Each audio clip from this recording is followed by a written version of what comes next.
to Baseball Barbacast, the only baseball podcast in the world with enough trades to last all day long. I am Jake Mintz, that's Jordan Shusterman, and you are watching our live deadline show. The MLB Trade Deadline is 30 minutes away. We've had a flurry of trades here today on deadline day. Tarek Skubal now on the Dodgers. There's a whole lot to get to. We're going to do all of that and a lot more. Jordan.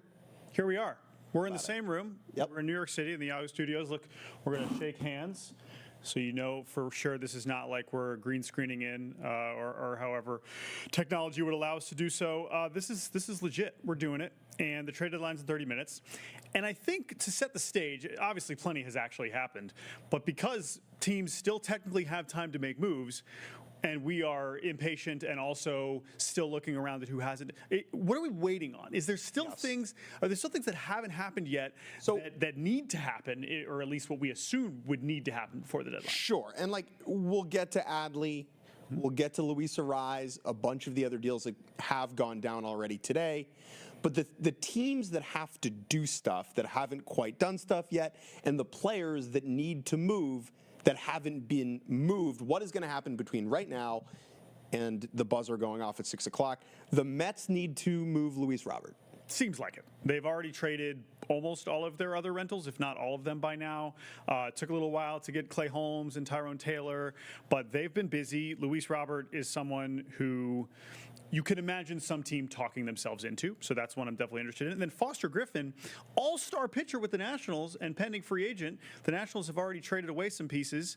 If they are willing to not try their hardest to win in 2026, I feel like Foster Griffin should be on another team. Another team to keep an eye on as we move closer to the deadline is the Toronto Blue Jays. They have already traded a number of different players.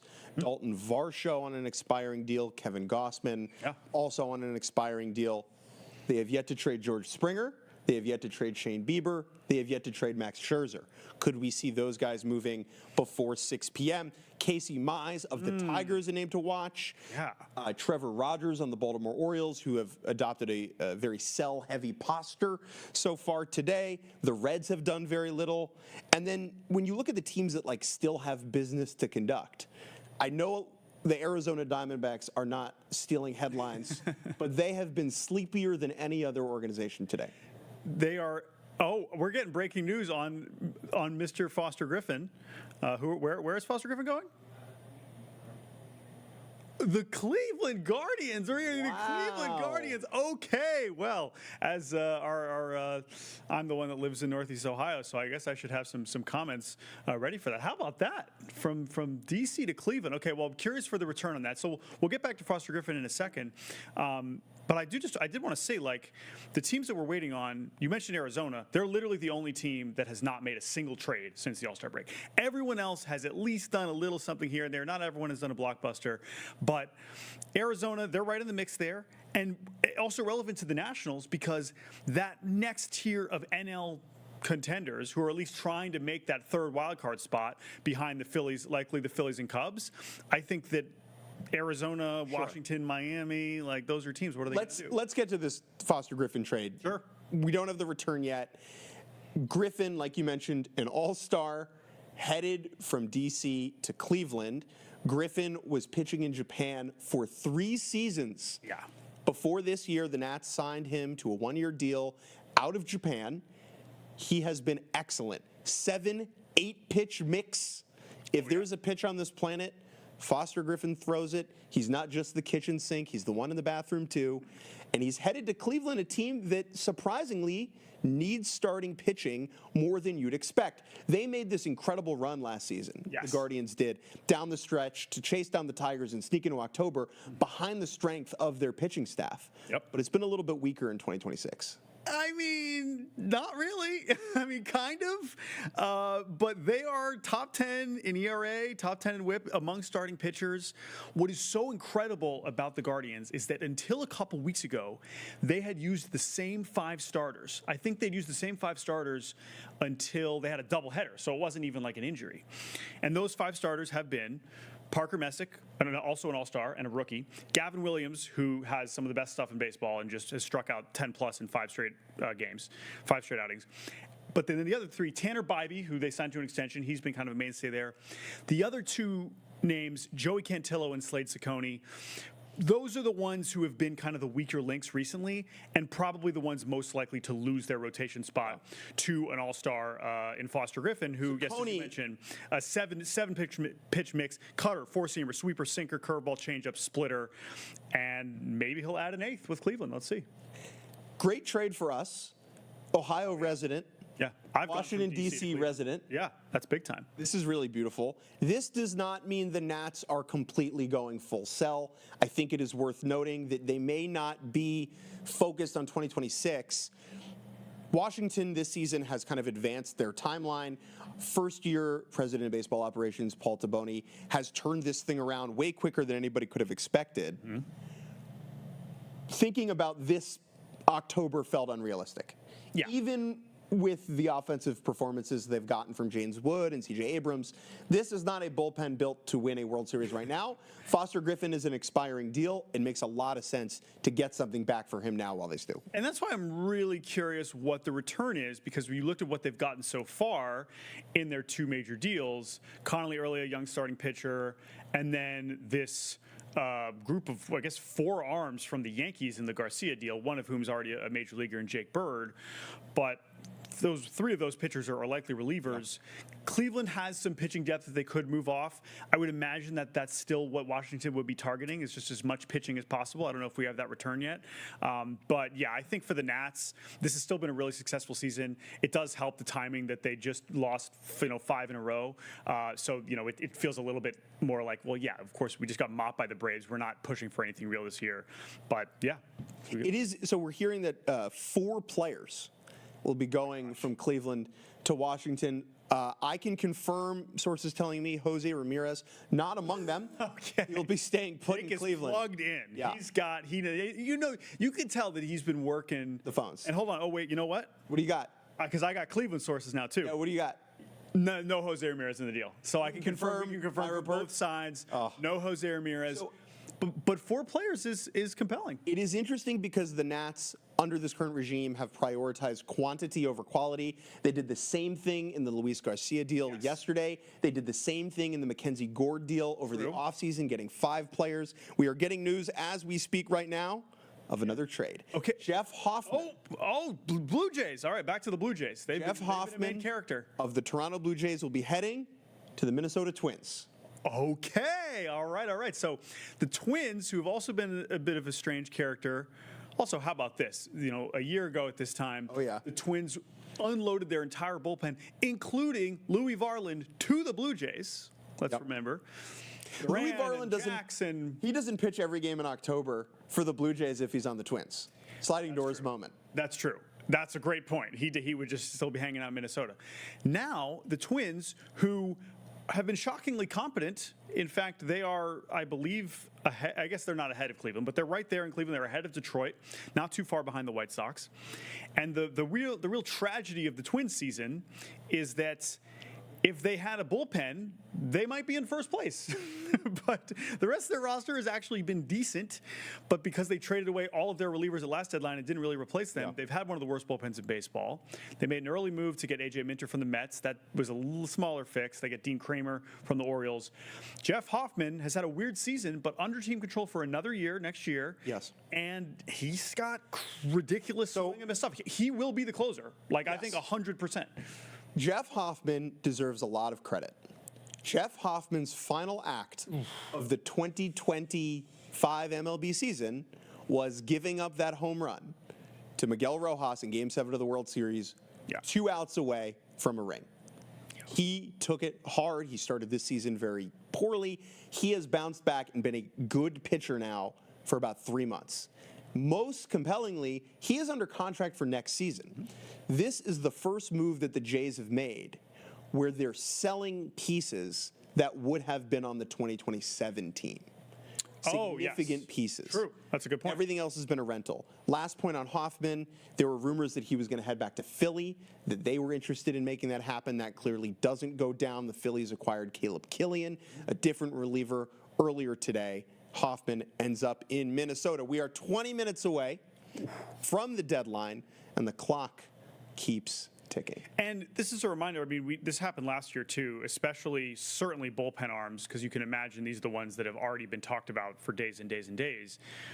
I would expect that we are going, I mean, Griffin Jacks, I just mentioned last year, that was right at the buzzer. I mean, I don't even think that was reported until after 6 p.m. last year, and that was a pretty significant deal. So I would not be surprised if we maybe see even some more pitchers that we aren't expecting on the move in the next 20 minutes. Let's hop back to teams that still need to do some stuff. Sure. We talked about Arizona, who still no trade.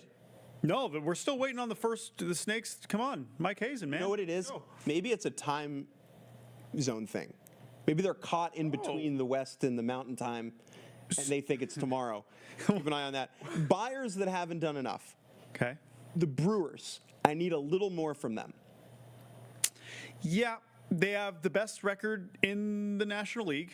They have the best Sure. record in baseball. In the baseball. They have the best record in baseball. So far, they have acquired Dustin May and Jojo Romero from the Cardinals, and that's it, right? I believe Antonio Senzatella. Oh, from the Senzatella. Rockies I as like well. that. I like that. Okay. But the moves that the Brewers have made are on the margins, and they are smart. The biggest move that they have not made, excuse me, let me rephrase. The biggest move that they've made is the move they didn't make. Oh, for sure. Was not getting Tarek Skubal. Yeah. And I think that it is fair to critique them for that passivity. What did the Brewers have last season, Jordan? The best record in baseball. What happened to them in the NLCS? They did not have the best record in the NLCS. They went they went winless. It was not pretty. Yuck. And here's the thing about the Brewers, because, and this is also related to the Skubal conversation, which we will have a much longer Skubal conversation later on. We, of course, no doubt about that. But who's the other team that we've been kind of comparing to the Brewers in this conversation? The Rays. The Rays. The Rays have been busy. Very The Rays busy. have made real moves. The Rays traded for Freddie Peralta yesterday. The Rays traded for Liam Hicks today. The Rays traded for Tyler Wells, who's just as good as any of the other pitchers that the Brewers have gotten. Now, it's a different conversation. It's a different calculus in the American League. But still, those are two teams that we've just been begging to see, okay, you've got these deep farm systems. You have the best records in your league. Go for it. Go for it, please. And the Rays have, even if they didn't get Skubal, they have made real moves, and the Brewers have just kind of done some Brewers stuff. Yep. Which is disappointing. Are there other teams that you're still hoping in the next 18 minutes are going to make something Well, we have a little hug watch here. happen? Okay. I'm not sure if this means there's a trade, but a tweet from Derek Gould. St. Louis. St. Louis, a man that covers the Cardinals. The Cardinals are here in New York City in the Bronx. Oh, they are. Okay. Interesting. We have a photo of Ollie Marmol, the manager of the Cardinals, giving a hug to Lars Nootbaar. Oh. Lars Nootbaar, outfielder, played on Team Japan a couple of years ago. Injuries have kind of made the last few seasons difficult for him. Still very talented, under contract for next season as well. Getting hugs from John Jay. He's on that staff. Ollie Marmol. We have Hug Watch in the Bronx. So the Cardinals are a really interesting team. They were also awfully quiet until an hour ago when they traded Dustin May, who's a rental that was expected to move. Jojo Romero, another reliever, same thing. Cardinals, another one of those teams kind of stuck in the middle where their record is not that bad, but the quality of their team, similar to the Nationals, it's like how good is this really? Where do we think this is? Because Lars Nootbaar is not retiring today. He's not hanging him up. He's not going to play minor league basketball like MJ. Still needs an outfielder. I guess the Astros, even after acquiring Dalton Varsho, could probably use another outfielder. The Phillies? Phillies could, if they think he can play center field, I think that would absolutely be an upgrade. But I have to imagine that the cost for Lars Nootbaar, it's not nothing. probably still pretty significant. Under contract next season. When he first came back, he had surgeries on both heels this offseason. Don't love that. Is it like Stanton's double tennis elbow? Yeah, and then there's Jordan has both knees. Obviously, he's doing just fine. I would assume that they don't feel like they have to trade him. He's cooled off recently. When he came back, he looked, terrific. Hasn't been quite as good over the last couple weeks. I really like Lars Nootbaar. Dude. And Me too. What other San Diego? Tampa Bay? Maybe Tampa Bay. I could see that. Arizona doesn't make any sense. Atlanta doesn't really make any sense. We will find out, and we will tell you here on this live edition of Baseball Assuming Barbacast. they're not just messing with us, which has happened before, we should say. I You actually think? I Ooh. actually do think that like Ollie and Lars Nootbaar check the boxes of personalities that would find it funny To hug. to hug 15 minutes before the deadline. So he's also hugging other people. He's hugging other people. So you're saying that you're saying that he's definitely gone. It's not like if there's too many hugs, then they can't all be in on the bid. Is what you're saying? Exactly. Okay. 15 minutes to the deadline. We're going to take a break here on the Yahoo Sports Network. For those of you watching on YouTube, stick around. We're going to take some of your comments on YouTube. Jordan? All right. If you are watching on YouTube, watching on Facebook, watching on X, let us know. We've got some YouTube comments. What a setup. What a setup is right. I mean, look at this. Normally, we're just sitting at our desk at home. Wow. Jordan looks better without a hat. That is like the best and worst feedback I've ever gotten, right? Because on one hand, it's like it's Thanks. a compliment, But it's also on the other not. hand, it's like, oh no, but Hey, I've that been wearing thing you- hats all the time. That thing you do all the time? I hate that. Don't do that. It is a beautiful setup here. We got enough books that are pretty great. When are you guys playing Bop It like the What Chaos dudes during the Oh NHL my trade God! deadline? We have not been live for 22 hours, right? We've been live for 20 Correct. minutes. So we love those guys, and we support their bits at every Yes. turn. That said, I don't think Bop It is going to be part of this operation, but I could be wrong. Yes. So we're going to see. Foster Griffin Watch is entering crunch time. Foster Griffin Watch is entering crunch time. I want to find out. I have the return. Oh, we have the return. Okay, I'm very excited about this because one point I was going to make about that, once you said it was 4 players, that makes a lot of sense to me because Cleveland's been needing to consolidate for a while. They've had a lot of guys get to the upper minors Sure. and then just like be like, all right, what's the plan here? So I'm very curious. I still expect it to be pitching heavy. Okay. Give me some of the names that are headed to Washington. The return for Foster Griffin per source. This is via Spencer Nussbaum of The Nussbaum. Athletic. This is a hashtag Nussbaum. Nussbaum. Yeah, but we're calling it a Nussbaum. Nussbaum. Okay, you see what I'm getting at. We love Spencer. What do we got? Will Dion, Josh Hartle, Nick Mitchell, and Kendeglis Virgez. It's a tough one for me. I'll be honest, not familiar with Ken Deglis. Kendeglis? Is he named after Ken Can I try and Douglas? spell that? I don't know. Who can say? Okay, Ken Deglis. Okay, Ken Deglis. Welcome everybody back on Yahoo Sports Network. We are talking about Ken Deglis. What was his last name? Virgez. Virgez. This is the return that the Washington Nationals have netted for all-star left-hander Foster Griffin, who returned stateside after a successful stint with the Yomiuri Giants to become a very good major league pitcher. Will Dion, Josh Hartle, Kendeglis Virgez, don't know about him, but Nick Mitchell is someone who I have been a fan of for quite some time. I believe that both Nick Mitchell and Josh Hartle were not drafted by Cleveland. I believe both of those gentlemen were acquired in trades. Josh Hartle, who I think came over from Pittsburgh in the trade last year. Nick Mitchell came over from Toronto in the Andres Jimenez trade. I'm hearing that the Nootbaar news is connected to the San Diego Padres. Aha, okay, I threw them out there. That makes a lot of sense. Now, that is very interesting because we see here from John Heyman, Padres trying to land Nootbaar, Burleson, or Larnach to fill lefty need. That's very interesting because Nootbaar and Burleson are on the same team. We have a report here from Jorge Castillo About the ESPN. The Arizona Diamondbacks are the ones on the board. acquiring Lars Nootbaar from the St. Louis Cardinals. Okay, so that Padres, the 5 seconds where we thought Lars Nootbaar was going to the Padres, we'll remember that forever. that said, John Heyman saying that they're also trying for Burleson, Sure. and or Larnach. So that would be interesting. Larnach, especially because the Twins are buyers. Confused by that one. Larnach is good. Arizona on the board for Lars Nootbaar.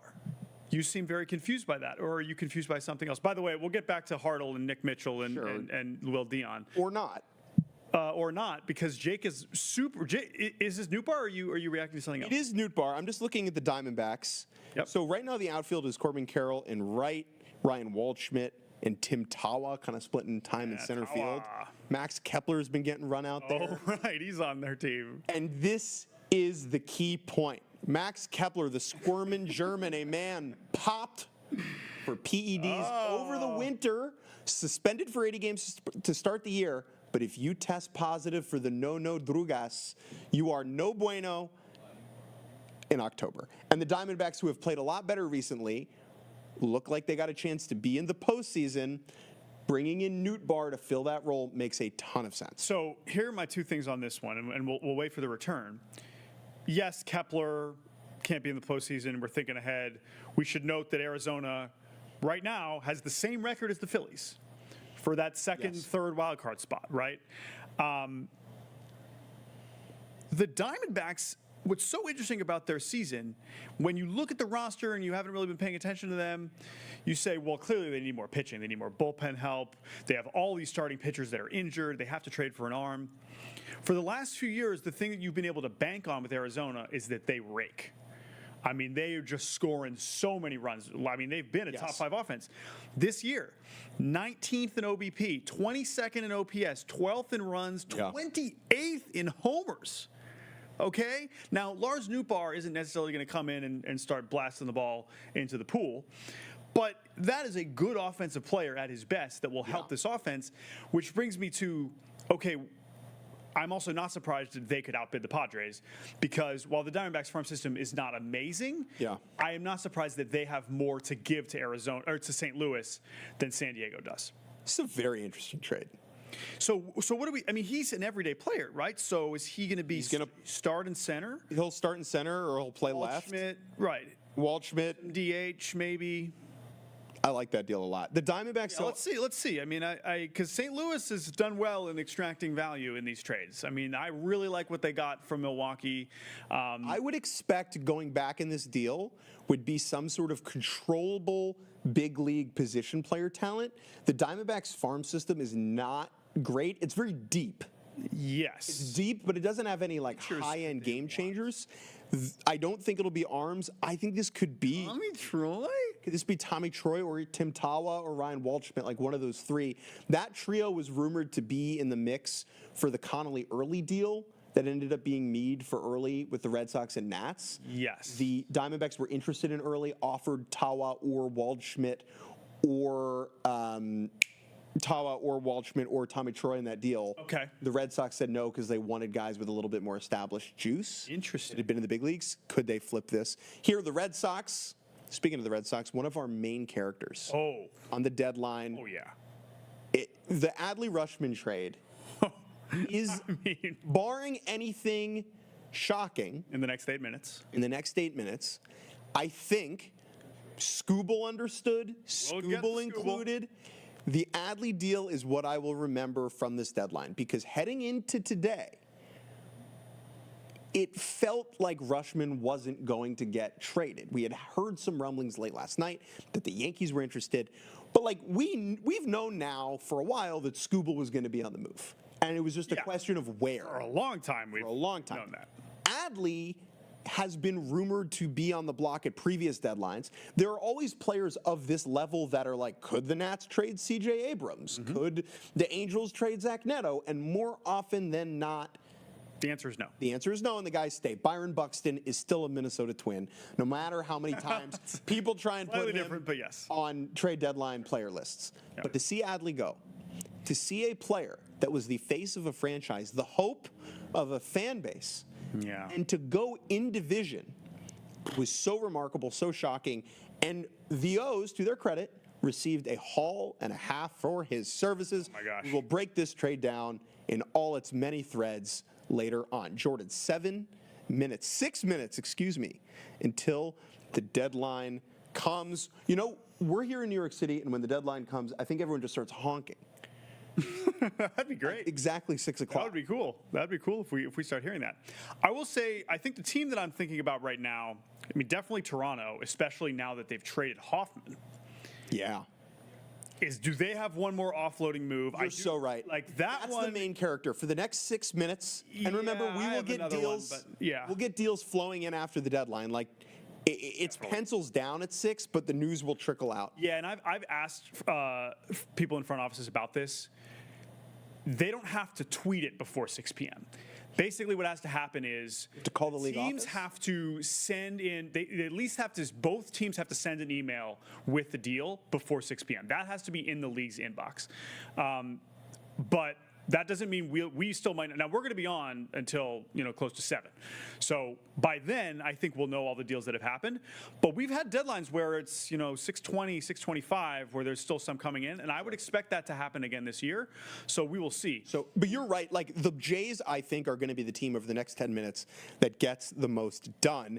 They still have to trade Springer, Bieber, and Scherzer. I would expect They could. Right? Especially because Springer has. So that's important. Springer could say no. He's making a lot of money too. Springer has 5 and 10 rights, which means he's been on the Jays for 5 years. He's been in the league for 10 years. That allows him to basically veto any trade, which is a remarkable thing that a player can do. We are hearing that the Mets Are done. closed their laptops. Okay. Anthony DiComo of MLB.com, a friend of the program, reporting that the Mets are not expecting any more deals. How about that? So the only thing left on the ledger for them is Luis Robert Jr., who is now left with the Mets outfield. Now, granted, Juan Soto currently injured, so Sure. I guess they can play, Benj in the corner and then have Robert out there. But the Mets outfield is set for hopefully a long time with A.J. Ewing and Carson Benj, Juan Soto. But for this year, I guess he's just going to hang out. So really interesting point. Well, hold up. Really interesting point here, because Soto getting hurt and being out for the next month or so means that the Mets can afford to hang on to Robert, play him, hope he plays better over the next month, and then try and trade him this winter. If they exercise his option, Sure. which they'd have to do and would be quite the risk to commit to that. I understand. So, okay, we got another trade. Cleveland Guardians staying busy acquiring Nathaniel Lowe in a trade with the Cincinnati Reds. The Reds are another team who seemingly had a lot to offload. This is not a good baseball team. No. And they could have Tyler Stevenson and Brady Singer. We thought they were definitely getting traded. Tyler Stevenson cried the other day. Tyler Stevenson was weeping because he was like, I'm done. Oh, which is Tears. awesome. We which love is great. tears. And Tyler Stevenson's been in the Reds organization for over 10 years. Like, that made sense. He was like, teams need catchers. So maybe he's going to be a Yankee at some point in the next 3 minutes or 10 minutes or whatever. Moving on from Nathaniel Lowe, that makes sense. J.J. Bleday, another breakout bat who is under team control for another year, I think. They could have traded him. So the Reds, I don't know what they're doing. If they only trade Nathaniel Lowe, that makes absolutely zero sense. Singer, Stevenson, they should totally be traded. The Mets, them hanging on to Robert, I think he just ended up in a weird spot where they were unable to move him. I think he's just going to be a free agent this offseason, and that's going to be that. Other than that, I think that the Tigers, I think, are the last team, too, that I wanted to mention. Just the fact that we'll talk plenty about them in Scooble later, but like Casey Mize, who Gleyber Torres. They scratched the other day because they were thinking about trading him. What's his health status? Gleyber Torres, could they move him? They have other relievers like Finnegan and Drew Anderson and Kenley Jansen that presumably teams were calling about. Is this them saying, okay, we love this Scooble return, but we're also still, 3 games out of 2.5 games out of a postseason spot, so we might as well just hang around and see what happens this year, especially if it's, River Ryan comes up and is good. Yeah. Tigers, I'm also kind of perplexed by. The last team I want to mention is the Philadelphia Phillies. Oh, okay. This is something that you and I disagree about pretty vehemently. Sure. The Phillies need a 5-starter. It has been on the top of their list. They made a trade earlier today for Luis Arraez, for Caleb Killian, who's going to help their bullpen. They brought in Brooks Raley from the Mets. This team is a starting pitcher short. Andrew Painter had been in that 5-starter role for much of the season, really, really struggled there, came back after a stint in the minors, was good over the weekend. Do they think that he's the answer now, that he's made the necessary adjustments to be a viable option? Look, when you're looking at a team like the Phillies that's going to be in the playoffs, it feels silly to say they could use a 5-starter, someone that wouldn't pitch in October. Postseason baseball is no guarantee in the city of brotherly love right now. Yeah, it's not. As we mentioned, the Diamondbacks have rallied and caught them. They're both at 59-53. They're only a game up on the Padres. To me, it's the Padres and the Pirates. Those are the teams that I guess the Marlins kind of, because they didn't really sell off too many pieces. But to me, it's the Padres and the Pirates, and still Arizona to a degree. That's who you're talking about. You are worried that the Phillies maybe cannot hold off those teams if they don't get a 5-starter. Yeah. Okay. It's been a historic run of bad performances whenever Sanchez or Wheeler or Luzardo doesn't start. Okay. It is 6 o'clock.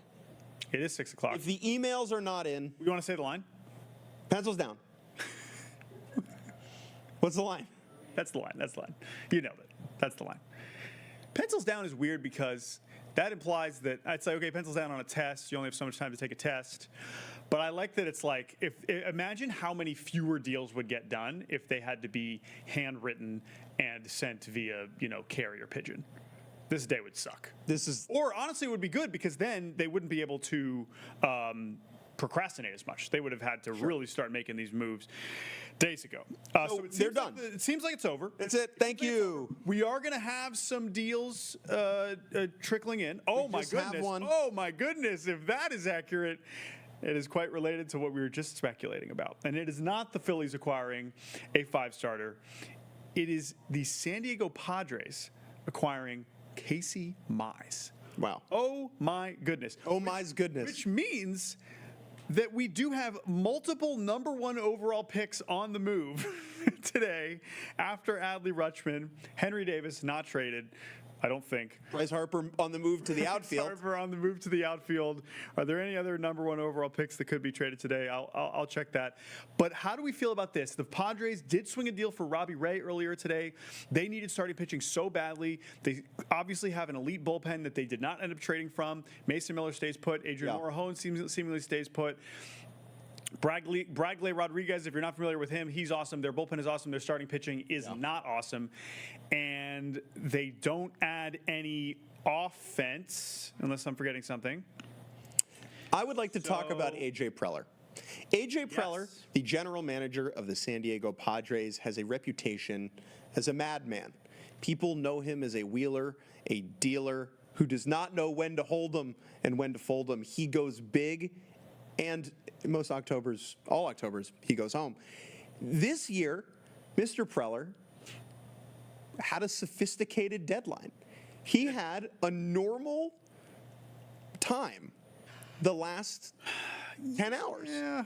He brought in Casey Mize and Robbie Ray, both of whom are rentals, both of whom will be helpful, neither of whom he had to do anything out of this universe Well, for. assuming they didn't trade Ethan Salas for Casey I would Mize. assume they didn't trade Ethan Salas. But it is nice. It is a nice change of pace. You know what this is? A.J. Preller having a normal deadline is like when your crazy buddy from college, you go grab a drink with them, Yeah. and they get a really fancy cocktail. And you're like, you know what? It's good to see that you're not still relying on Four Loko. So it reminds me of the deadline that they had. Well, I guess that was the weird year with Soto in 23, where they weren't good and they were like, well, we should probably buy because it's too embarrassing to not buy, but they didn't actually do that much. They traded for Rich Hill and Garrett Cooper and G-Man Choi and Scott Barlow. This is more than that, I think, but it's really just 2 starting pitchers, Robbie Ray and Casey Mize, who, if they're healthy, those are... Right. Am I feeling awesome about them in a game 1? No. But you're hoping Michael King is healthy and ready. Yeah, you're hoping Michael King is healthy. Other than that, they've got still Walker Buehler and Herman Marquez. So, yeah. Okay. I want to set a point here for the deadline, and this will help kind of moving forward as we evaluate these trades as they roll in the ones we've already seen. Any deadline deal, any player you add, is about the delta. It's about the difference between the player you acquire and the same position, the same player on your roster that is no longer playing as a result of your acquisition. It's who's coming in. In the short term, when we're talking about improving your roster in this season, yes, that is correct. There is an argument that the Padres getting Casey Mize is a bigger jump in an addition than the Dodgers getting Tarek Skubal. Yes, true. That's kind of the point I'm trying to make here. When you look at the quality of the player on its own, that does not tell the entire story. For sure. I will also spin that back to the Phillies, because while I understand your point that in theory the Phillies should have been able to upgrade their 5-starter because of how bad it's been, the Phillies do have Sanchez, Luzardo, Wheeler, an incredible top 3. Whereas the Padres have had Michael King and Michael King hasn't even been that good. So the upgrade for them in getting Robbie Ray and Casey enormous. Mize, now in contrast to the Phillies, who maybe didn't upgrade as much, not even just talking about the 5-starter, but the roster overall, I think that is a related conversation because now I do feel a little bit better about the San Diego Padres chasing down that 3rd or 2nd wild card spot. Absolutely. So their rotation Padres moving into winners before today was Michael King, Herman Marquez, Walker Buehler, and praying for rain. Whatever our pal Lucas Giolito is up to. So, man, oh man. All right, we got a couple buzzer beaters that we want to catch up on, I believe. Marlins made a deal to acquire some relief pitching. More, did they? I believe they're trading. They did. Oh, they did. And they also traded Lake Backer away. Okay, this is weird. So the Marlins have acquired Victor Vodnik from the Colorado Rockies for Connor Norby, who was a top 100 prospect at some point, showed well early in his career. They got him from the Orioles. I think that's totally reasonable buy low from the Rockies. That makes sense. What I'm a little bit more confused about is that the Marlins are trading away Lake Backer, who's been one of their main kind of mid-leverage relievers, to the Pittsburgh Pirates, who continue to add bullpen help. I don't want to like that. This is cool. Marlins Rockies trades for bullpen. I'm just reading what's on the screen, but I agree. Respectfully. Here's an interesting nugget. Now that we're past the deadline, who's not moving? Okay. Kirby Yates to the Pirates. God bless. Pirates loading up on relievers. Some of them will be good. Some of them will be bad. That's what they needed to do. Orioles keeping Trevor Rogers. Now, that is an example of a pitcher that if the Phillies had acquired, you would have been like, hell yeah, take the ball for the next 2 months, and then we probably won't need you in October. Instead, it seems like the Orioles are keeping Trevor Rogers. Why would the Orioles keep Trevor Rogers? Because they're trying to make the playoffs to win a World Series. All right. Good job. Oh, my God. Oh, A.J. Preller. You glorious, glorious, glorious man. The Padres have traded away their first-round pick once again as Cash Mayfield, who was, we should not be surprised whatsoever, who was the 25th overall pick 2 years ago out of an Oklahoma high school, is heading to Detroit, as is Jackson Wolf, who has also already been traded, a left-handed pitcher who actually made his major league debut a few years ago for the Padres. He's kind of stagnated in the upper minors. But Detroit, good job. This is nice. This is Padres also getting Gage Workman. That's weird. But Cash Mayfield is the prize here. He has not really exploded yet, but this is a former first-round pick who's still 20 years old and is a big lefty that has real good stuff. And the Tigers really need pitching in their system. Yep. And this is a good way to do that. One of my favorite conversations from the Futures game, Cash Mayfield. Oh, Cash Mayfield. Okay, from the middle of nowhere in Oklahoma. Sure is. Really enjoyed getting to chat with him. We had a couple Pirates moves trickle in at the deadline. I like what they did in the last 48 hours to just say, as many relievers as possible. As many relievers as possible. So that if I'm following, that means that they have acquired 5 relievers at this deadline, if I'm not mistaken. It was with Doval, Weaver, Backer, Kirby Yates, and is there one more? I feel like there's one more, but maybe not. But still, I mean, even 4 major league relievers is pretty substantial. I loved the Weaver deal. I think that was awesome. We'll maybe talk more about that later.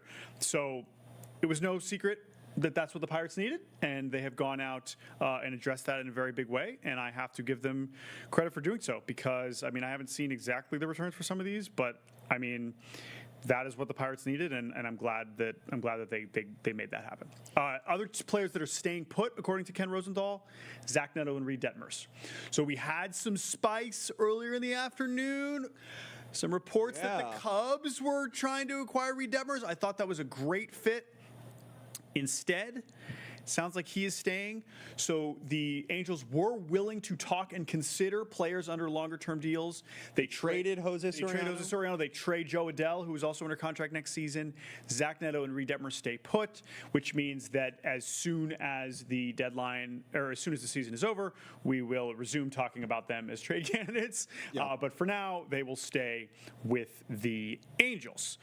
Is there anyone else that was not traded that we should be thinking about as curious non-movers? We mentioned Luis Robert. We mentioned Trevor Rogers. I think Tyler Stevenson is Reds. worth bringing back up for the following reason. Tyler Stevenson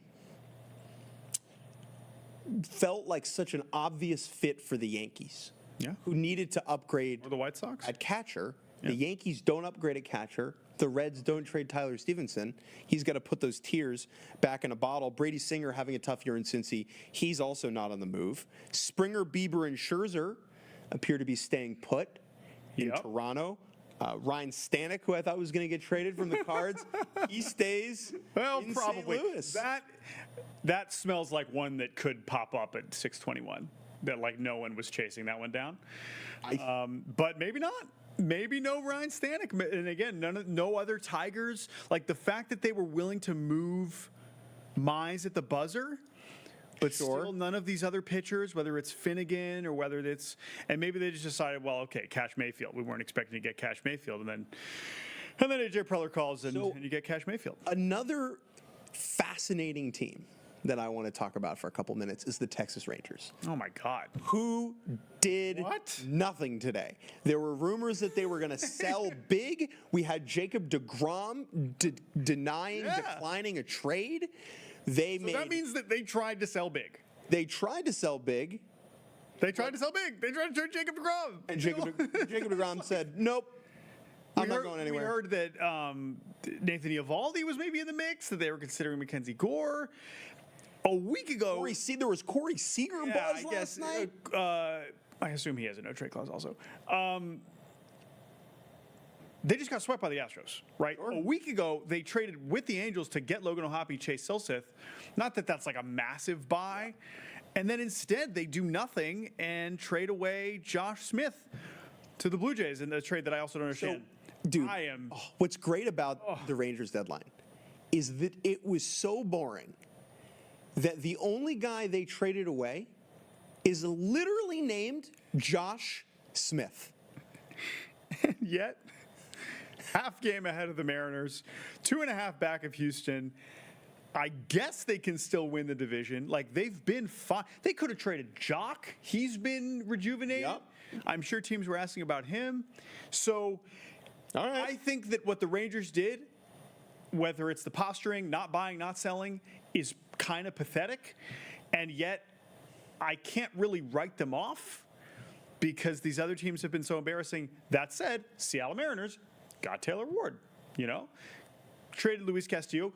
Maybe Cade Anderson will come up. So Anthony Dominguez will help the bullpen a little bit. I will say, if the Mariners did not add another reliever, I am disappointed in that. I think that is something that they should have been able to do. That said, they got one of the best hitters available in Taylor Ward, so I can't harp on them too much compared to some of these other teams in the middle who did not get better. And Texas, who's right in front of them in the standings, is certainly one of them. Are there any other? I mean, Baltimore obviously went backwards. We can talk about them. In terms of the American League wildcard race. Yeah, let's get that. Can we put the American League wildcard race? We get the AL standings because they change every day. Yeah, so... Okay, this is very interesting. So Boston and New York have started to separate themselves, and Tampa. We're looking like we'll have those 3 AL East teams in some order. I feel good about that. I agree. It is funny that those 3 teams are looking around the AL and saying, you live like this? We're going for it. And but that's kind of appropriate. As they should. Yeah. The White Sox, currently atop the AL Central, pretty aggressive over the last couple of days. Didn't give up any of their top prospects. Acquired Luis Castillo. Unless you love Boston Smith. but the key thing there is that the White Sox are interested, though not desperate, to play October baseball. Yeah. A little surprised by the Astros' passivity. Dalton Varsho coming in. That's it. From the Blue Jays to play center field. That's their only addition. I think they could have used another bat or another reliever, another starting pitcher. Traded away Spencer Arrighetti in that deal. let's draw a little line in our minds beneath Boston. Yes. Cleveland, That's what I was Minnesota, thinking, yeah. Seattle, Baltimore, Detroit. We can take Texas. We can take Detroit, and I think we can agree that for all the we still believe in this team, that they will do this week. they will say this week, After sweeping the A's. after sweeping the A's, you have to bump them and Baltimore down half tier below all these other teams. It helps that they're at the bottom of this list as it stands. The Orioles trading away Adley and Tyler Wells has been very helpful and not making any significant additions. The Orioles And Taylor Ward. The Orioles today are worse than they were yesterday. By a lot. By more than almost. By maybe more than, and I would say the Tigers and the Orioles are the two big league teams in the AL that got the most worst. Oh, yeah. I mean, I don't even think that's close. I mean, who even in the NL? I don't really even think anyone in the NL. I guess the Nats, right?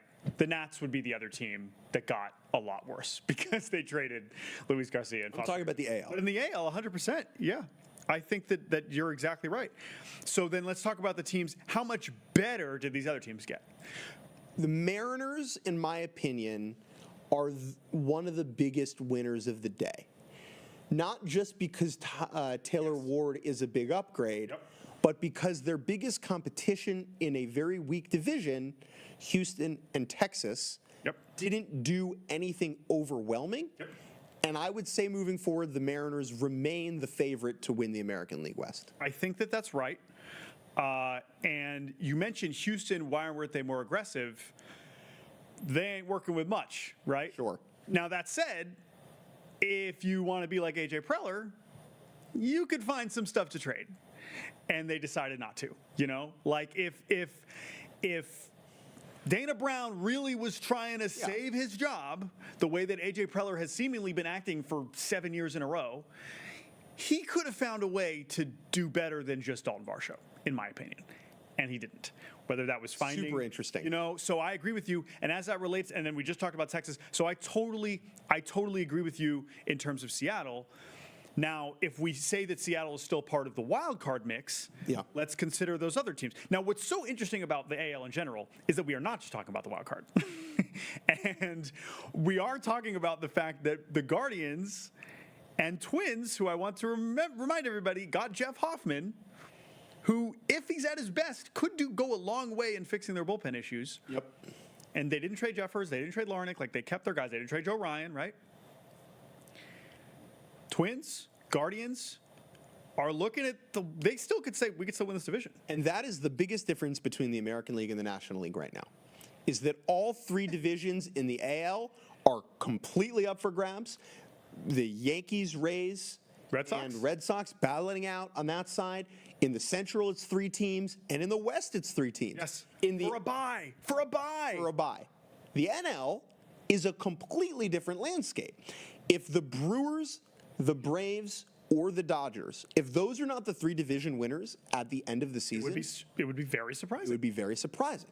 Very, shocking. Whereas, as you just mentioned, so in theory, this is what's back to Texas. It's just like, what are we doing? You could get a bye. You could and that's also why you could say that Cleveland should be even more aggressive. But honestly, Cleveland, good for them. To go out and getting Foster Griffin. I mean, they clearly needed more offense, and Joe Adele being the solution on offense. It's not the solution. I'm not loving that. But let's hop back to the NL here for a sec before we send it to a quick break. We can take the 2 teams at the bottom, St. Louis and Washington, and push them down in the same way that we pushed down Detroit and Baltimore, in my opinion. Agreed. Where the Nats got worse, the Cardinals got worse. Maybe they didn't get as worse as they could have. The Nats didn't trade C.J. Abrams. The Cardinals didn't trade Alec Burleson. Like, there are pieces that they held on to. Those teams are out of the mix. The Marlins just kind of... stood there let's talk about what they did. No. I mean, it's a little bit more interesting than that. I mean, Liam Hicks has had a heck of a season. Yes. But he has not been as important to them more recently. I think the Marlins got worse today. I think so, too. The Pirates are the most important team on that list. The Pirates are the team today that acted with a sense of desperation and urgency for 2026. Yeah. upgrading. Well, not as much as San Diego. Because Weaver's under contract next year, and I don't even think the Pirates gave up that much to get all of this help. So San Diego, Pittsburgh, it's not quite the same as Seattle because Pittsburgh, I don't think they don't have a chance to win the division.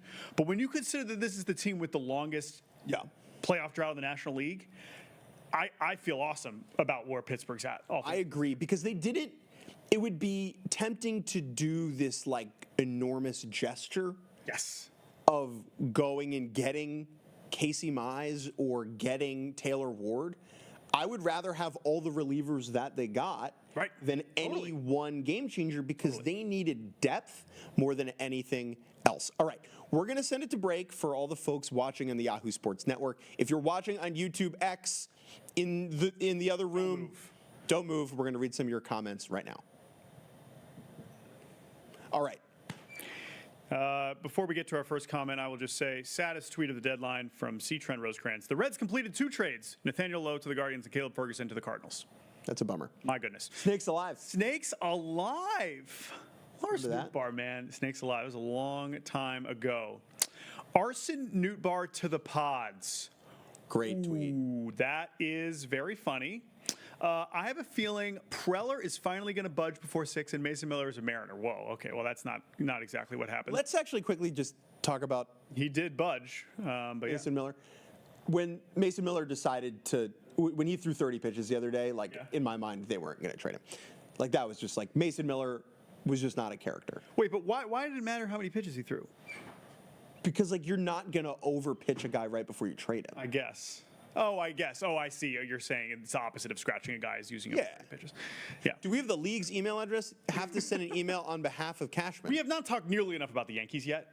They also, especially because they made a deal pretty late in the process in landing Elliot Ramos from the Giants. So, where they fall on the spectrum of did you do enough as a contender considering the circumstances, when you consider how much better Tampa Bay got, when you consider how much better Boston got, right? We haven't talked about Eric Miller for Marcelo Meyer. That one still blows my mind. So, I think we can have a Yankees conversation now. This is so nice. Look at this production value. So proud of you nerds. Love it. Proud of us too. I'm proud of you, Jordan. Don't worry, this is not permanent. Red's gonna Rocky. That is unfortunately extremely well done. The whole team is gonna run up those steps in Philadelphia. Not what they meant. This is essentially a reference to the Rockies act, or the Reds.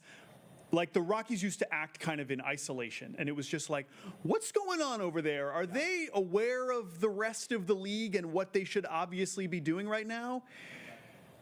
Man, oh man. All right, welcome back. We were just dunking on the Reds. If you want to leave some more comments dunking on the Reds, you can do so on YouTube. Is it Scooble time yet? I think it's probably Scooble time. We'll come back to the Yankees. We'll do that conversation next. I think the 3 main things that we definitely have to talk about now that we are 20 minutes past the deadline, which means at this point, if a trade gets reported that we haven't known about, I would be surprised. Once we're past 6:20, I think it's over. I think that the players that have been reported as being on the move are on the move, which means for those of you watching on YouTube, I'm going to do the symbolic placing of the phone under the hat. There will be no more trades as far as I'm concerned. And that, but we still got our producers in our ear, so maybe we'll shock the world. But Jake's no longer texting his hashtag sources to find things out. So the trades are over, which means now we can start talking about our favorite deals. I think that's a good way to do it. Trade deadline is passed. Players will no longer change teams. For the most part, the waiver deadline is over. Maybe we see some silly stuff where teams just get rid of players. But our favorite trades that have happened, not the best moves necessarily, but the trades that have occurred that are just juicy. They make you smile. They're just, every time you think about it a little bit longer, you're just oh, what about that? What does that mean? You make a great point, is that if you're a neutral and a trade happens that doesn't involve your team, there's a guttural response that you can have that can be anywhere from ooh to huh to no. And I think that these trades are falling into the yes bucket. So let's do that, and then we'll do Scooble. Great. here are five. Let's do this. So five favorite trades, because Scooble's going to be its own conversation. And I think for most people, Tarek Skubal is not their favorite trade. That or most people watching, that is a trade that makes them go, why? No, why? Okay, so then we'll move that to the side. Let's go back to the Yankees. Let's talk about Luis Garcia Jr. because this is someone, now that you're in D.C., you've seen a lot of the Luis Garcia Jr. breakout. And while, yes, they did add Elliot Ramos before the deadline, and that is important because he's right-handed and is going to get at-bats, Elliot Ramos is not having a breakout season where it's like, oh, my God, is this one of the best hitters in the National League? Luis Garcia, his numbers say that he's been one of the best hitters in the National League. Is that what the Yankees have really gotten here, and how does he actually fit? So let's talk about the fit first. He's going to play first base. Luis Garcia Jr. before this season was a second baseman. Part of his breakout has been the Nats moving him to first, which has allowed him to focus more on his offensive game. He's not a second baseman anymore. I would be pretty surprised if he plays second base for the Yankees at all. He's going to play first base against right-handed pitching. Garcia is a lefty stick. Against lefties, expect Paul Goldschmidt to still be in there. Age aside, Goldschmidt is still, frankly, one of the better hitters in the league against left-handed pitching. Ben Rice is going to play every day, whether that's DH or first base. It feels weird that the Yankees' biggest addition is a platoon bat. Even though it's the strong side of the platoon, I would be surprised if he's ever starting over Rice or Goldschmidt against a left-handed pitcher. That being said, I kind of like this deal, because the Yankees' biggest need at the deadline was not relief pitching, was not starting pitching, it was not even a specific position. It was getting an adult hitter. It was getting some sort of offensive upgrade, a dude that rakes, a guy that mashes. Judge on the IL, Bellinger on the IL, Stanton on the IL forever, sadly. Luis Garcia hits. Can he do a lot else? Probably not, but he hits. Yeah, I mean, that's why I like it. I have to imagine. I like it less today than I did yesterday. Oh. Because they didn't, well, I'm going to say why. They didn't stick the landing. Sure. They didn't upgrade at catcher. They didn't upgrade at third. They didn't upgrade at short. Right. So they got better. But Luis Garcia for the next 2 months has to carry the weight of being the deadline acquisition for the New York Yankees. Luis Garcia Jr. has gone from castaway, non-tender candidate afterthought to legitimate key player for the second most followed and important team in our sport. Yeah. And look, like, Ramos is going to be important too. All-Star 2 years ago. He's actually been better this season than I thought. It's a 104 OPS plus compared to 124 a year ago, 108 last year. But, the strikeouts, and the defense is bad. So, but I'm still just bringing him up again because they did give up some good prospects to get him. And because we're only talking about these two players and it's the New York Yankees, he is also going to get a lot of attention. And criticism. If he goes one for his first 14, yes, they could be booing him in 2 weeks. How does he react? How does he respond? Yes. How does he carry that? Yes. The Nats lineup this year, so many of those upgrades, of those breakouts, have been a product of that environment where they are so tuned in to their process and their prep. I'm not saying the Yankees don't do that. Can he make that adjustment? I'm fascinated to see. The stakes are very high. So the other thing about Garcia that I definitely wanted to mention, and we'll get to the return, obviously, because that's an important part of this. I will just say that the Yankees didn't give up that much. Certainly nothing that is going to hurt them this year, and that's true in both trades. Yep. They didn't trade from their major league roster to improve, to add these two hitters. Garcia being under contract next year, I do think is also relevant, right? Absolutely. Because I can't imagine that Goldschmidt is still part of the conversation next year, respectfully. It's already amazing that he's played his way back into it this year. And so once we look past next year, which, by the way, the last year of Giancarlo Stanton also, so who knows if he's, I mean, I imagine they still want to keep him around, but mostly at first base, DH, maybe second, kind of, probably not. That's what's crazy about this deal, is it's telling us that Stanton is not being counted on to come back this year. Probably not. And be a difference maker for this team. Probably not. I don't even know how to talk about Stan at this point, but I'm just saying that the value of getting Garcia is also relevant for he could just be the starting first baseman next year, DH with Rice. Absolutely. So that's not insignificant. Very quickly on the return, and then we'll move to Luis Arraez. I want to pick up the pace a little bit. The Nats saying, our bullpen sucks. Let's get some relievers. Makes a whole lot of sense to me. Yes. Is it a little weird that they used that asset to acquire relief pitching? It's creative, certainly. Yeah. It's a different way than I would have thought they would have gone about it, but it addresses an organizational need, and for that reason, I like it. Let's fly through a couple more of the trades we really like. Luis Arraez headed to Philadelphia. This trade is so weird. It is so interesting, and it is so fitting for a player like Luis Arraez, who is as weird, as unique, as singular as anybody in our sport. There is no one like Luis Arraez. It really isn't. Doesn't hit the ball hard, doesn't barrel it up, but he finds grass, and he hits for average, and he doesn't strike out. A player the Phillies could very much use, and his arrival in Philadelphia precipitates a very bizarre reshuffling with the defensive alignment at Citizens Bank Park. Arraez moving to second base this season. Nice defensive year from him. Had played first base in the past. He's going to play second for the Phillies. They have a second baseman, Bryson Stott. Bryson Stott's going to move to third base. They have a third baseman, Alec Boehm. Alec Boehm's going to move to first. They have a first baseman, Bryce Harper. They sure do. Bryce Harper. Where's Bryce Harper going? The outfield. On the move. First overall pick on the move. Outfield. The idea that Field. Luis Arraez is moving Bryce Harper back to the outfield is a hilarious set of dominoes Right. and a reason for this trade to be considered hilarious, interesting, fascinating. I think the Phillies got better with this deal. Their defense might have gotten a little worse. Bryce Harper has not played a game in the outfield since 2022. Me neither. When he played 8 games, he started 139 games in right field in 2021. Sure. That's a long time ago now. So, is he going to be worse than Schwarber was when they were still running him out there? Probably not. But it is just going to be really interesting to see Bryce, who has, this year his numbers at first base have been atrocious.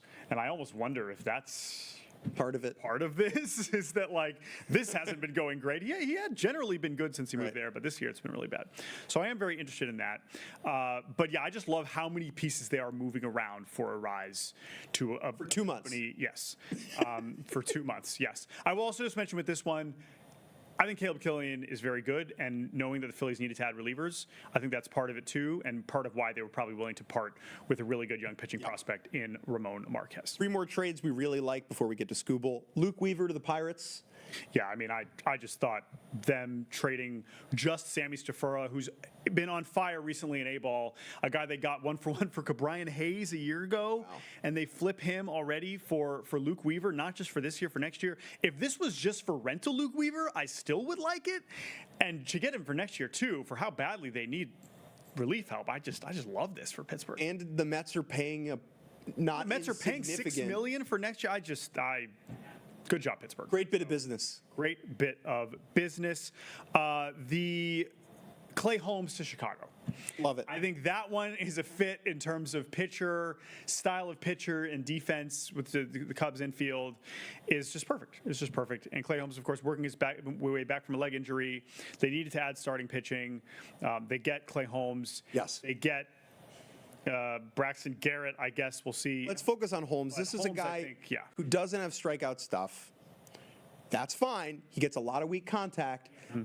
The Cubs have one of the best defensive infields in the sport. They have PCA running around in center. I really like this matchup. It is also funny that they already traded for David Peterson. That was first, and then they call him back. Hey, can we also get Clay Holmes? And then Kevin Gausman. That's the other bigger one, the bigger name, someone who I think they're more likely counting on starting in a postseason game. But the fit there with Clay Holmes, I really like. Think about it this way: how many teams traded for 2 playoff caliber starting pitchers at this deadline?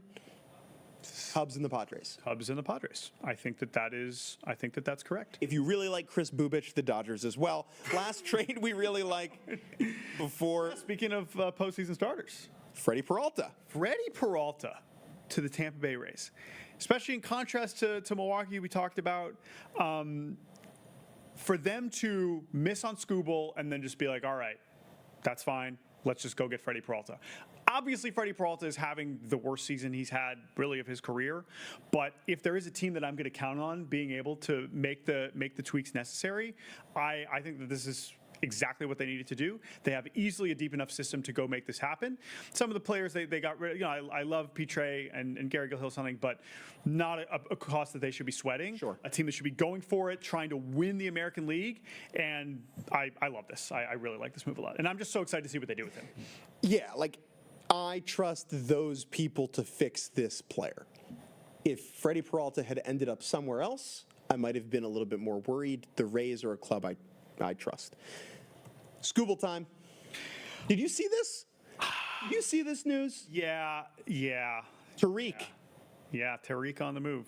I think by now, I'm sure the Dodgers fans have familiarized themselves with Mr. Skubal, who is not on the Tigers anymore. This went down late on Saturday night. It was the move we were all waiting for. We wondered, would the Tigers take this to the deadline to get the best possible offer? And in fact, they did the opposite. Mm-hmm. They said, we're not going to mess around here. I guess, presumably at some point on Saturday morning, they went to the Dodgers and the Rays and the Brewers and the Braves, and they said, well, let's hear it. Let's hear your best offers because we are making this move now. And the Dodgers were able to put together the best package. Is that surprising? No. If you listen to our trade deadline preview with Jeff Passan on Friday morning, this is kind of where we assumed this was going to be heading. However, once we ended on this three-player package of Zaire Hope, River Ryan, Brady Smith, I think most people were still like, really? That was still it for the guy we've been talking about getting traded, the two-time Cy Young winner, maybe the best pitcher in baseball, who, as he's moved away from his remarkably innovative elbow surgery, continues to look more and more like himself, that this is all they could get. Some people said, wow, they got a ton. But I think for the casual fan and for those who have been tired of the Dodgers racking up superstars on their roster, I think I'm not surprised that this is the main reaction.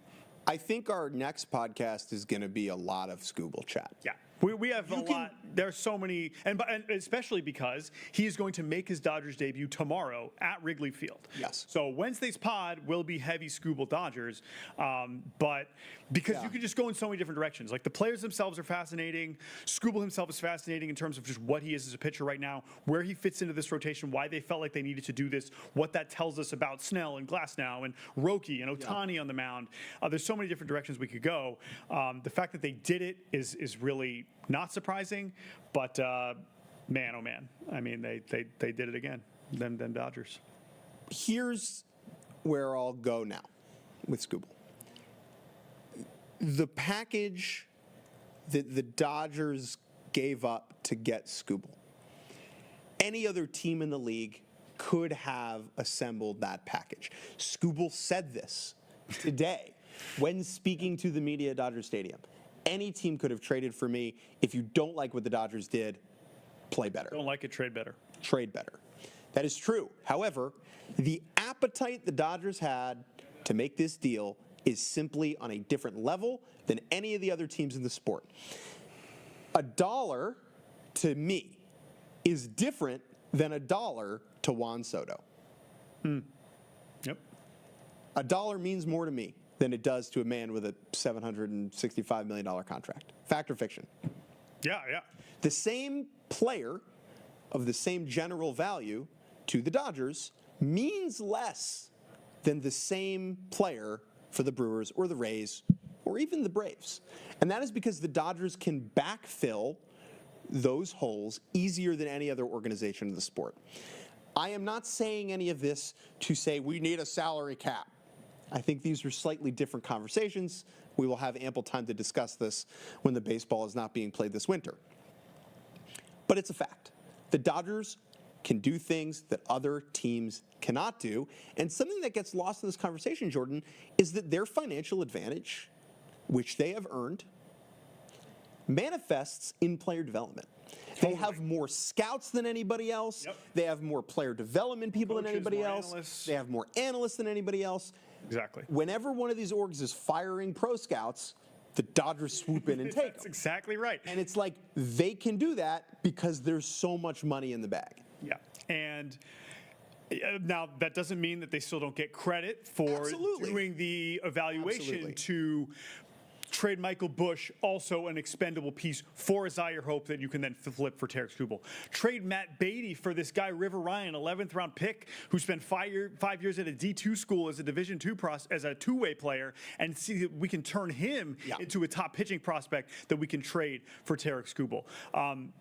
Or Brady Smith, who was like not a big name in high school that they could draft in the 3rd round and turn him into a major piece. They did not trade 10 players for Skubal. They got these 3 guys in very different ways and were able to turn that into maybe the best pitcher on the planet. Maybe for 2 months, maybe for a whole lot longer. That's a different conversation, but it was a remarkable achievement and also something that I totally understand everyone being really frustrated. Last thing I'll say before we send it to break for you folks watching on Yahoo Sports Network. I think this makes me more excited for the playoffs. Is it imposing? Is it horrifying? Is it dispiriting a little bit? Yeah, maybe. Guess what? I can't wait to see this. This is entertainment, folks. All right, if you're watching on Yahoo Sports Network, we're going to take a quick break. If you're still watching on YouTube, leave some comments because we're about to look at those right now. We'll be right back here. Let's take a break. All right, if you are tuning in on YouTube, thank you so much. We're going to stay on for about another 20 minutes. Let's look at some of your YouTube comments. I was hoping Buster Posey, not Baxter, could have offloaded one of Chapman, Devers, or Adames. That is fair. I do think this is a time to note Buster Posey had a nice day. I don't know how much we're going to talk about it here. We'll do some winners and losers here coming back after break, but listen, it does not excuse how bad the Giants have been this season or how bad they've been for now several seasons. I like what San Francisco did today. Why did the Braves do nothing? This is a good question. They didn't do nothing. Lane Thomas is good and helpful. They also acquired other baseball players who I'm forgetting. They traded Joey Bart to the White Sox. Bailey Falter. Bailey Falter in the same trade. Tyler Mahle is the main one. Tyler Mahle. Well, there's the problem. You just said the sentence, Tyler Mahle is the main one. So, yeah, then I think that's a fair question. Feels like the Mariners, more on Braves and losers, feels like the Mariners really needed that bullpen cherry on top just like last year. Amen to that. I am disappointed. I've been saying on Seattle radio the whole season, there's really no excuse for the Mariners not to add a reliever or 2 or 3. They got 1. Yes, they got Sir Anthony Dominguez. I think that is a good move and he will help, but I think that they needed more, and I'm not feeling awesome about that. Mariners had that theory crafted. Call Cade Anderson and Sloan to be bullpen arms move. I guess they can still do that. I do not expect that to be the case. Definitely not Cade Anderson. I think if he's coming up, he will be a starter. Sloan is a really interesting one because you can imagine him just throwing as hard as he can in relief, like in the postseason, would be awesome. Is that what you want to do with like a 20-year-old who like could be a like that just feels risky, so I'm not sure about that. There's a reason teams don't really do that anymore. Yes. We got one more comment before we come back. Nope. No, we don't. All right. We are going to come back from break, and welcome back if you're watching on the Yahoo Sports Network. Thank you again if you're tuning in on YouTube, on X, we still call it Twitter, Facebook, wherever else you're watching. We appreciate it. The deadline passed 42 minutes ago. We will remain here for another 15 minutes. And we talked about Skubal. Again, he's going to make his Dodgers debut against the Cubs tomorrow, so I'm sure we will talk at length about Skubal on Wednesday's show.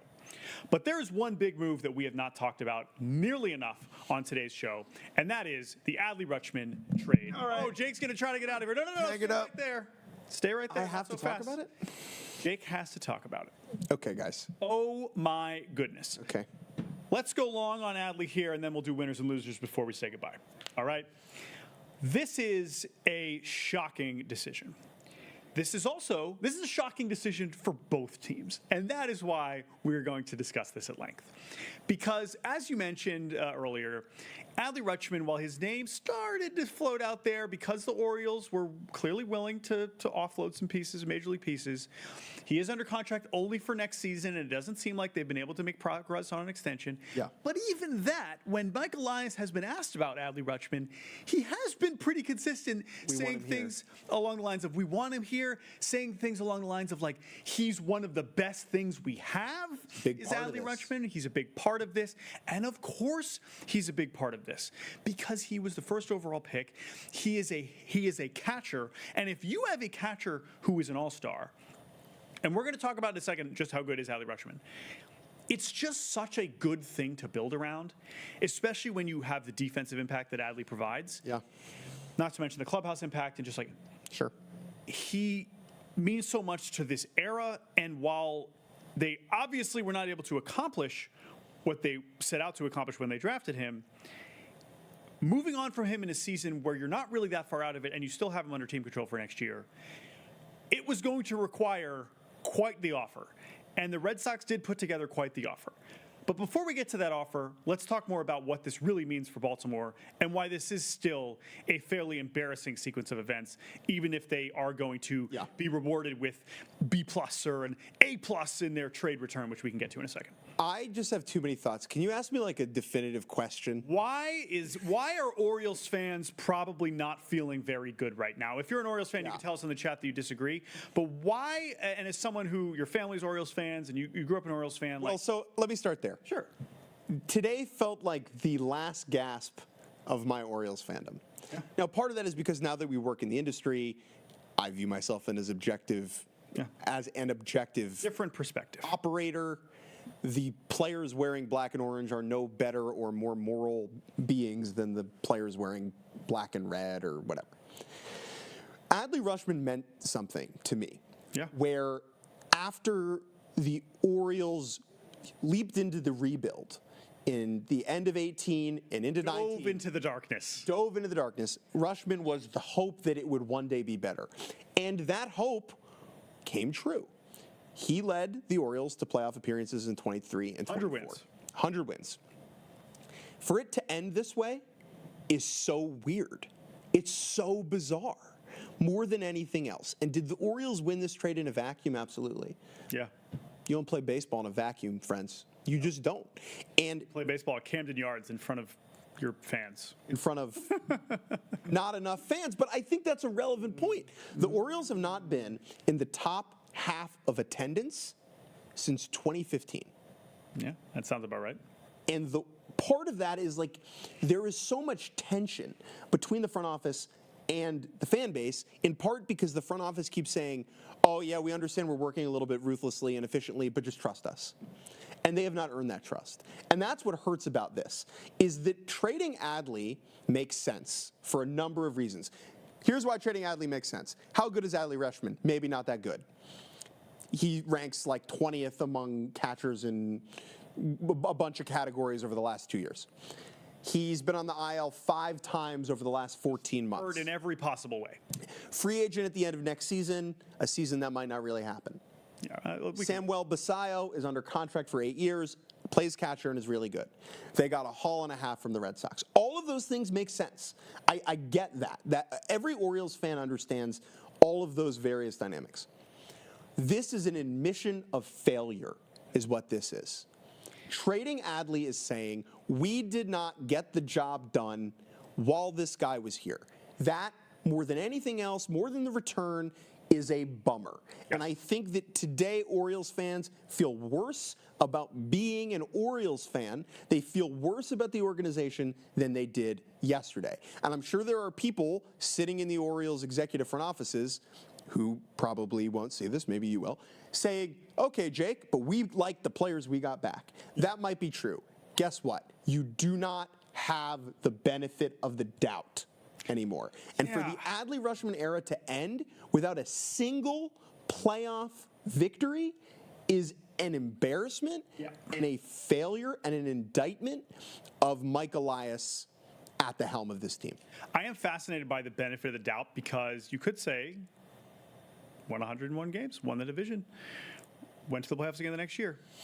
In some ways, it's worse because you did get there and then have just like slowly fallen in the wrong direction through all these weird ways, and some of which is, frankly, players like Adley not staying at the same level, not taking the steps forward. There's a lot of reasons why the Orioles have kind of fallen back into this position, but I totally agree with you, and it's just weird. And honestly, now the conversation shifts in terms of this flavor of conversation, now just shifts to Gunnar, right? I mean, in terms of winning in the Gunner era. Now, yes, they signed Pete Alonso, whatever.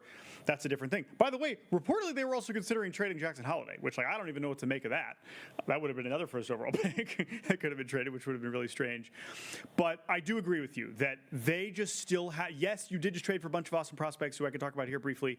But I still agree with your main point, which is that they have to earn the fans' trust back because these last couple of years have just been so dispiriting. And that is why this is a very hilarious lose-lose trade in my mind. That the Red Sox, credit to Boston for going for it. There is an element about Craig Breslow's behavior here. Yeah. Breslow, who is the chief baseball officer of the Red Sox, who received so much criticism from us over the last couple of years for being cautious and passive and conservative and robotic.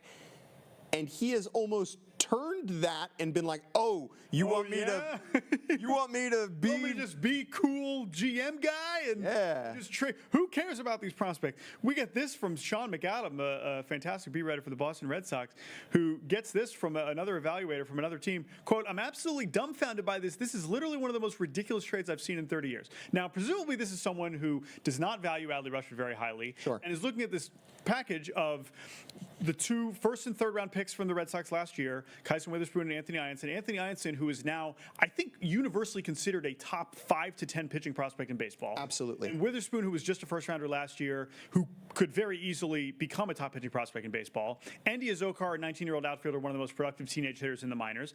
And they get Carlos Narvaez back, who I do love as a defensive-minded backup pairing with Basayo. I think that's great. So you got a lot of stuff there, which is really good. Now, but for the Red Sox, what this move tells, let's focus on them here, okay? Yeah. And also trading away Marcelo Meyer for Eric Miller, a left-handed reliever who's got good stuff, but that's imagine hearing that 3 months ago, let alone a year ago, right? Craig Breslow saying, we just went 21-4 in July. We just swept the Dodgers in LA. Yeah, we fired Alex Cora in April, and we were a total laughingstock, and everyone was making fun of me and us and saying, fire Breslow and sell the team. Why can't we win the American League? Why not? Let's go for it. This is a move. This is we think we can win the World Series, or at least go to the World Series move. That is what this move says. And I will say, while you can debate how good Adley Rutschman is, I totally can understand talking yourself into that. Acquiring the all-star catcher that can impact you on both sides of the ball, a weak spot for them this season, and add in the fact that your 2 main competitors have been desperate for catching help and did not upgrade, the Yankees and the Rays. Yes, Liam Hicks is an upgrade, but that's not the same thing. All of that is why I am not surprised they could talk themselves into this. And yet, it is pretty wild to watch Breslow act with this level of by GM standards, POBO standards, recklessness. It's like, hey, can you be cool, man? Yeah, let me drink 25 beers. Woo! If you're a Sox fan, I think you should feel pretty good today.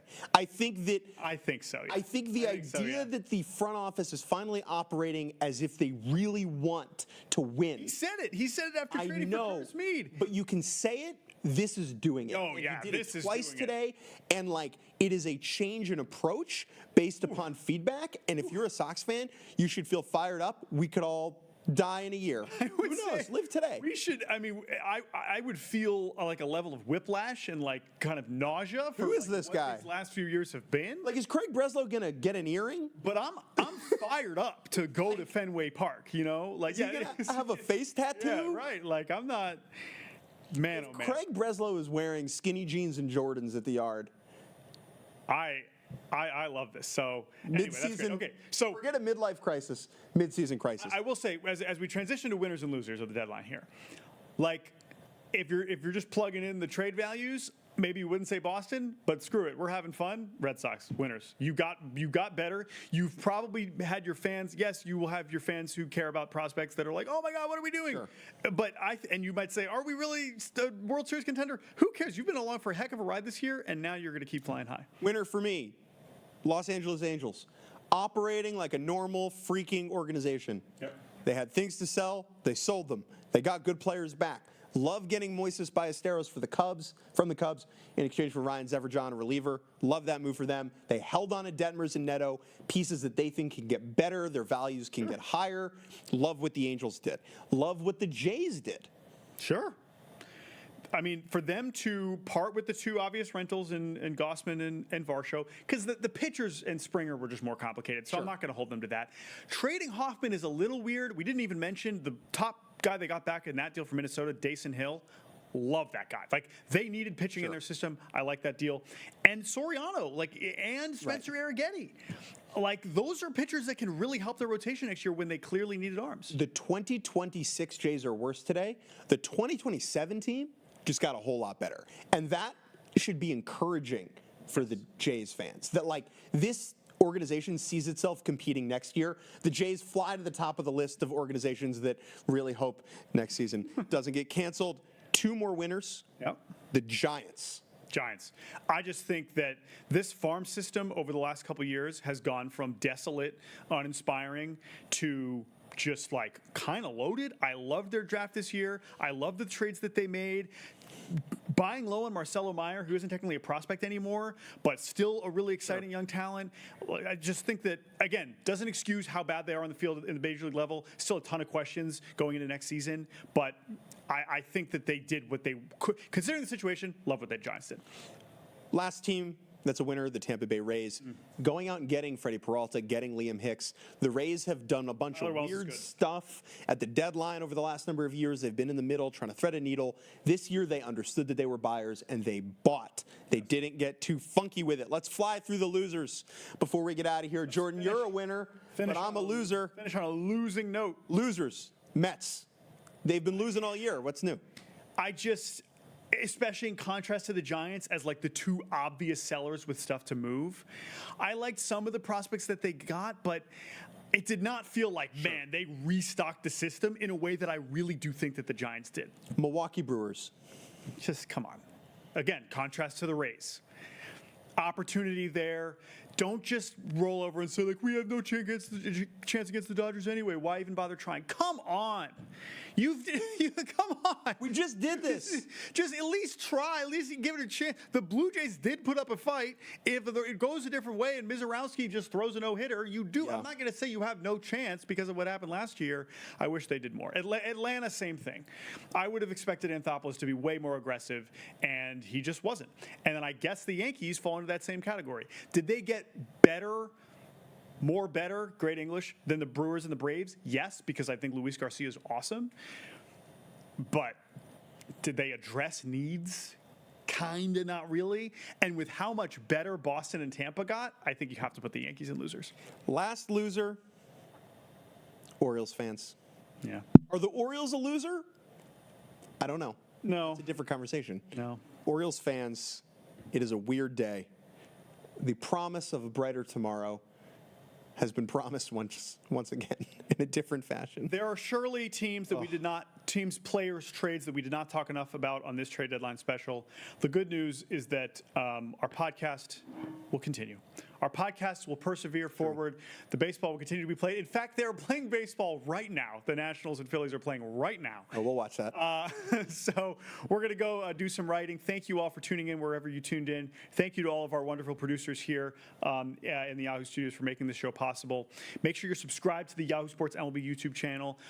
We'll be back on Wednesday to react in full and probably talk more about Tarek Skubal. Studio won't be as nice as this. No. And look, this is how I'm going to finish the show, Jordan. The Dodgers trading Tarek Skubal does not ruin the season. For Tarek Skubal. Did they trade Tarek Skubal? No, sorry. They didn't trade him before. You get my point. Okay, yeah. Skubal being on the Dodgers does not ruin the season. Make sure you tune in. Thank you all for watching. We will chat very soon.